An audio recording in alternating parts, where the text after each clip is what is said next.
பயமா இருக்கு. அதுதான் யோசிக்கிறேன். வீட்டில் என்ன நண்பர்கள் அனைவருக்கும் வணக்கம். நேற்று எபிசோடு முடிஞ்சதுக்கு அப்புறம் நைட்டு லைவ்ல சில விஷயங்களை காட்டுவாங்க பார்த்தீங்களா, அந்த மாதிரி நிறைய விஷயங்கள் நடந்ததுங்க. அதுவும் எத்தனை மணிக்கு நடந்தது? 2 மணிக்கு மேலே நடந்தது.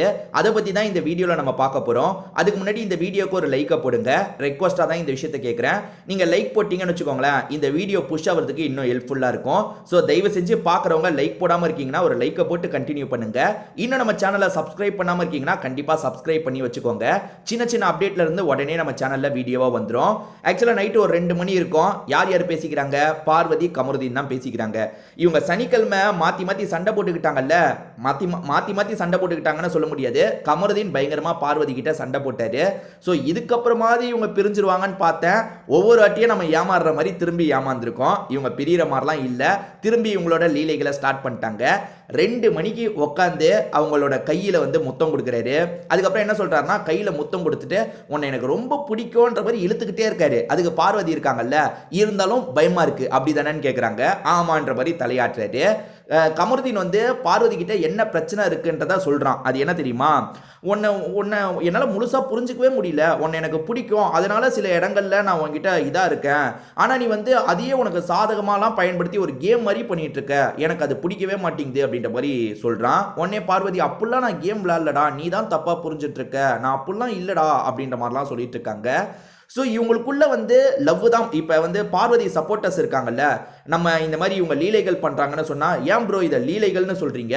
அவங்க 2 பேரும் ஒருத்தர் லவ் பண்ணிட்டு இருக்காங்க. லவ்வர்ஸ் இப்படி பண்ணக்கூடாதா அப்படின்னு கேட்டிங்கன்னா, லவ்வர்ஸே பண்ணக்கூடாது. ஏன்னா இது ஒரு நேஷனல் டெலிவிஷனில் எல்லாருமே பார்த்துட்டு இருக்கும் போது பண்ணக்கூடாது. அதுதான் என்னோட கருத்து.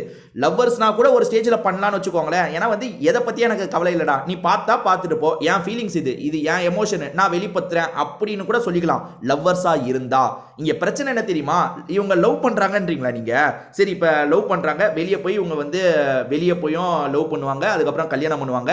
அப்படி இல்லைனா வெளியே போய் லவ் பண்ணுறாங்க, பிரேக்கப் ஆயிருதுன்னா கூட ஓகே. ஆனால் வெளியே போய் இவங்க லவ்வை கண்டினியூ பண்ணுவாங்கன்னு சொல்கிறீங்களா? அதுக்கெல்லாம் ஒரு துளி கூட வாய்ப்பு கிடையாது. ஏங்க இதுக்கு முன்னாடி எத்தனை சீசன் நம்ம பார்த்துருக்கோம், எத்தனை ஆளுங்களை பார்த்துருக்கோம். கவின், லாஸ்லியா என்ன பண்ணிட்டு இருந்தாங்க? லவ் தானே பண்ணிட்டு இருந்தாங்க, இல்லையா வேற ஏதாவது பண்ணிட்டு இருந்தாங்களா? எவ்வளோ பேரை பார்த்துருக்கோங்க, எவ்வளோ பேரை பார்த்துருச்சு இந்த பிக் பாஸ் வீடு. அதனால வந்து இது லவ்லாம் சொல்லாதீங்க.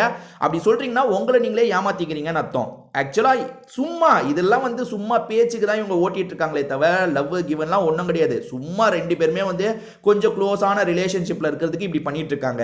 ஏன் பார்வதி வந்து எனக்கு வந்து வெளியே ஒரு மாதிரி பார்வதி குழப்புறாங்க பாருங்க. இந்த ரிலேஷன்ஷிப்பை பத்தி கேட்கும் போது இவன் எனக்கு பிடிச்சிருக்குன்னு அடிச்சு சொல்ல முடியல பாருங்க. அதுக்கு பேர் லவ் கிடையாது. லவ்னா அடிச்சு சொல்லலாம், எனக்கு கமருதீன் தான் பிடிச்சிருக்கு, கமருதீன் கிட்ட வெளியே போய் நான் லவ்வை கண்டினியூ பண்ணுவேன். ஏன்னா லவ் பிரேக்கப் எப்பனாலும் ஆளாங்க, தப்பில்லை. அதாவது இப்போ கமருதீன் கூட பழகுறாங்கன்னா கமருதீனை தான் கல்யாணம் பண்ணிக்கணும்னு இல்லை. வெளியே போய் லவ்வை கண்டினியூ பண்றீங்க, கருத்து வேறுபாடு வருதுன்னா பிரிஞ்சுக்கோங்க, லவ் பண்ணும் போதே பிரிஞ்சுக்கோங்க, அது தப்பில்லை. ஆனால் ஒரு கமிட்மெண்ட் கொடுக்கவே பயப்படுறீங்க பார்த்தீங்களா, அதுக்கு பேர் லவ் கிடையாது. ஏன்னா வந்து பார்வதி வந்து இது லவ்வுக்கும் மேலே, அப்படி ஃப்ரெண்டுக்கும் மேலே, லவ்வுக்கும் மேலே ஏதோ குழப்பி விட்டுறாங்க.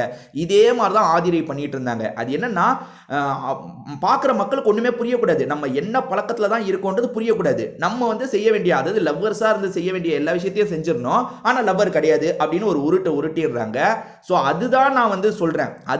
அதனால தான் இவங்க பண்ணுறதுக்கு பேர் காஜித்தனம்னு சொல்கிறேனே தவிர, லவ் பண்ணுறீங்கன்னா தாராளமாக நீங்கள் பண்ணலாம், தப்பு இல்லை. லவ் பண்ணாலுமே தப்பு தான், அந்த டிவி சேனலில் பண்ணுறது தப்பு தான். பட் அது கூட எப்படியாவது நம்ம சொல்லிக்கலாம், ஏன்பா லவ்வர்ஸ் அவங்க 2 பேர் சேர போகிறாங்க, வாழ்க்கை முழுக்க இருக்க போகிறாங்க, இப்படி பண்ணணும்னு நினைக்கிறாங்க, அதில் என்னப்பா தப்புன்னு கூட ஏதாவது சொல்லிக்கலாம். ஆனால் இதுக்கெல்லாம் அந்த கதையை விட முடியாது. அதுவும் இல்லாமல் இவங்க வந்து பேசவே மாட்டேன்னு திரும்ப இதை பண்ணிட்டு இருக்காங்க. அதாவது வீட்டில் என்ன பார்ப்பாங்கன்னு ஒரு இடத்துல பயப்படுறாங்க. அதை விட விஜய் சேதுபதி வந்து எல்லாரும் முன்னாடியே வெளிப்பத்தி இவங்களை எம்பாரஸ்மெண்டா மாத்துறாரு. அப்போ கூட அதெல்லாம் நடந்ததுக்கு அப்புறமும் இவங்க 2 பேர் சேர்ந்து சுத்துறதை பார்க்கும்போது தாங்க எனக்கு இதா இருக்கு. ஏன்னா வந்து விஜய் சேதுபதி இன்டைரக்டா இவங்களை குத்தி காட்டும் போது ஆடியன்ஸ் அப்படி கிளாப் தட்டுறாங்க. ஐயோ நம்ம பண்ற லீலெல்லாம் வெளியே போயிருக்கணும் இவங்களுக்கு தெரியுது, அதுக்கப்புறமா பண்றீங்கன்னா உங்களுக்கு எவ்வளவு கொழுப்பு ஜாஸ்தியா இருக்கும். சரி, பார்வதி அம்மா ஒரு நாள் முழுக்க இருக்க போறாங்கல்ல, என்ன நடக்குது பார்ப்போம். இதை பத்தி உங்களுக்கு ஏதாவது கருத்து இருந்தா கமெண்ட் செக்ஷன்ல கண்டிப்பா சொல்லுங்க.